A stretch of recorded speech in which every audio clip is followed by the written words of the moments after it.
There's a lot of memorable movie runs. Forrest Gump, Rocky, Run Lola Run, even this moment in Get Out. But nobody runs on screen quite like Tom Cruise. Including Top Gun Maverick, Cruise has now run in 44 of his 52 movies, a ridiculous stat that has turned into a strange mythical legacy. People can't get enough of compilation videos and supercuts of TC getting his jog on, which has become something of a global joke. I mean, the man's own Instagram bio even says running in movies since 1981, as if that is the only thing he's known for. Going even further, this strange phenomenon has led to actual academics writing reports that correlate his running to a film's box office success, which is pretty hilarious when you think about it. Simply put, it's a meme, it's a joke, it's a given. You get a Tom Cruise movie, he runs. But when I was watching this completely unnecessary scene in Maverick the other day, I thought, why do we really care? Why is Tom Cruise running such a part of the social zeitgeist? And more importantly, how the hell do they film this? First things first, it looks really cool. I think that's undeniable. The only other actor who comes close to this level of running aesthetic is probably Daniel Craig, but he doesn't have anywhere near the body of work that Cruise has, and he doesn't look anywhere near as fast. When Cruise is running, he looks like a real-life action figure going 100 miles an hour, hair whipping in the wind, and it's always so much fun. Like this tracking shot in Mission Impossible 3... just a fantastic movie moment, which probably speaks to Cruise's commitment to his stunts more than anything. We all know he broke his foot while filming Mission Impossible, and it seems like he's trying to find a new way to kill himself in each movie by doing more and more extreme stunts. But this just means he's committed to the spectacle of what he's creating, which makes him one of the last true action stars we have. For me, it's about storytelling, and I grew up watching, Charlie Chaplin, Buster Keaton, Harold Lloyd, Abbott Costello, right.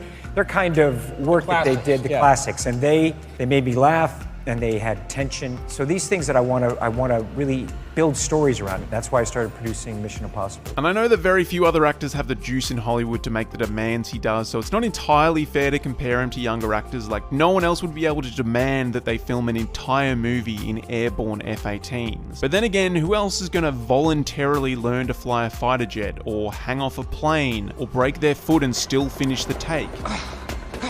No one. Too much time, effort, and risk. So it's no surprise that Cruise puts this sort of effort into his running scenes as well. The proof? He got better. Or at least according to an ESPN article earlier this year, where a panel of Olympic athletes said they noticed a huge improvement in his running style during Collateral in 2004, which means that after running in movies for 23 years at the age of 42, he decided that he could still get better and hired a professional coach. He wanted it to look perfect on screen. The initially flailing run with balled up hands evolved into this upright, straight palm style that he's famous for now. And sure, some people think this looks a bit goofy or robotic, and I'm sure he was told this looks better on camera, which is why he's doing it, but he's still really freaking fast. Even with this weird straight back style, a blog user calculated that Cruise was running at 15.3 miles per hour during this scene, which equates to a 14.6 second 100 meter sprint, which is not world athlete fast, but in this scene, he's 43, yelling Mandarin at people, travels well over 100 meters, we have no idea how many takes he'd done, and most importantly, he's in full pants and no running shoes. Which is the craziest thing about all his runs, he's never in athletic gear, he's wearing jeans or a suit, and he's still absolutely flying. So no, he's not winning any Olympic records, but Jackie Joyner Kersee, a 3-time Olympic gold medalist, thinks he could probably run an 11.5 second 100 at 60 years old with a bit more training. Bottom line, he's fast. So fast that he has to slow down for co-stars when they're allowed to run with him. But then how do they make it look this cool? Running scenes are filmed in a lot of creative ways, like if there's a character traveling at super speed, the actor often runs on what's called a magic carpet, which is basically a long tarp being dragged along by another vehicle, or they get dragged with a weighted wire system that lifts and propels them. By comparison to this, Cruise's running scenes might seem a bit low-key. He's running unassisted for most of his scenes, so surely they just point and shoot, right? Nah. The one stunt I think that probably was the most difficult may not look like that. He was jumping off rooftops.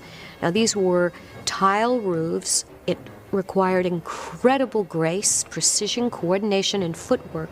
And it looked so effortless. Please, you play that, please? That was tricky. First of all, it was the third to last day shoot of the movie. And then that final day of the sprint. I couldn't wait to do that sprint. Which sprint? Yeah, this one. So clearly there's a lot more elements at play than you think. First, Tom has to be great at hitting his marks and just super fast like he already is. Second, the blocking of all the extras needs to be perfect. Third, a setting that emphasizes his speed. Like, this sidewalk is perfect because you have so many stationary objects to contrast with his dynamic movement. And most importantly, you need the infrastructure and tech that can capture someone moving this fast. Incredible, technology. The camera rig we were using, the SpiderCam, was such a high-tech device. SpiderCam is basically a bunch of rigging equipment. It's not just one system that we put up. So if somebody has a vision or a shot, we build infrastructure to get our system up in the air, and then we program the shot after that. Clearly not every one of his running shots has a SpiderCam or some elaborate setting. Sometimes he's just been filmed from a car or a dolly or a crane sticking out of the Burj Khalifa. But again, his ability to act while moving this fast, like delivering the dialogue and doing whatever's in the script, makes him the world's preeminent action star. Say what you want about his off-screen antics and values, but it's impossible to watch the man put this much effort into his craft without showing some sort of appreciation. And it's not like he's some B-grade actor, it's Tom Cruise, for God's sake. He's had a decorated career and been in some amazing movies. He's a genuinely good dramatic actor. I'm not through with my examination. Sit down. But for now, it seems like the rest of his career will be fully invested in pushing the boundaries, creating spectacles, and orchestrating scenes that look amazing in a cinema. Which I'm completely fine with. Like, sure, I'm a bit sad that I probably won't be able to see him in some more dramatic roles, but in a world that's getting taken over by too much CGI and too much green screen, it's incredible that we've got a gatekeeper like Tom Cruise still trying to push out realistic action. So I say, just keep running, Tom. As long as you can. We'll all keep watching.